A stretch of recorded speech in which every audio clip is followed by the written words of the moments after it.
ఎడారిల సెలవుల్లో అక్టోబర్ 1వ తేదీ శ్రమ నుండి ఉండుట నాకు మేలాయను. కీర్తనల గ్రంథం 119వ అధ్యాయం 71వ వచనం.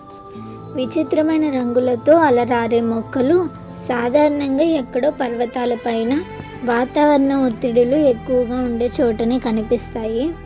రంగురంగుల నాచు మొక్కలు, మెరిసిపోయే వివిధ వర్ణాల పూలు, మాటి మాటికి సుడిగాలులు, తుఫానులు సంభవిస్తూ ఉండే కొండ కోణల్లోనే పెరుగుతాయి. షన్ బెట్టాస్ అనే 10,000 అడుగుల ఎత్తు ఉన్న పర్వతం పైన నా జీవితంలో ఎన్నడూ చూడనన్ని రంగుల సమ్మేళనాన్ని చూశాను. ఒక పెద్ద బండరాయి అంతా పసుపు పచ్చని నాచుతో కప్పబడి ఉంది. అది సూర్యకాంతిలో బంగారం తాపడం చేసినట్టు మెరుస్తూ ఉంది. ఆ శిఖరాల పైన ఎక్కడో మారుమూలన ప్రకృతి వైపరీత్యాలన్నిటికీ అందుబాటులో ఆ నాచు తన రంగుల వైభవాన్ని అంతటిని ప్రదర్శించింది. ఈ వాక్యాలు రాస్తున్నప్పుడు నా ఎదుట 2 రకాల నాచు మొక్కలు ఉన్నాయి. ఒకటి ఆ పర్వతం పైనుండి తెచ్చినది, రెండవది స్కాట్లాండ్లోని ఒక కోట గోడపై మొలకెత్తిన నాచులు. ఆ రెండిటి మధ్య రంగుల తేడా చూసే వాళ్ళకు ఇట్టే అర్థమైపోతుంది.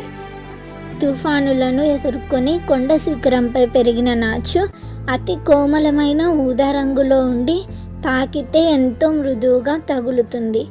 మెల్లని గాలిలో చల్లగా కురిసే వర్షంలో పెరిగిన అల్లపు ప్రదేశాల నాచు మొక్కైతే తుప్పు పట్టిన ఇనుము రంగులో అంటుకుంటే గరుకుగా ఉంటుంది.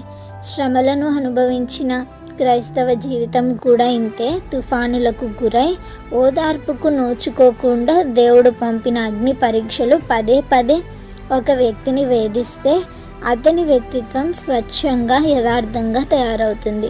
అతని జీవితానికి ఆ కష్టాలేవో వింత కాంతిని, ఆశీర్వాదాలను చేకూర్చి పెడతాయి. నా దీవెనల గ్రంథంలో మొదట ఉంది, ముందు తగిలిన గాయాల ప్రసక్తి ఎంత లోతుగా ఉంటే అంత కృతజ్ఞుడిని. Praise the lord.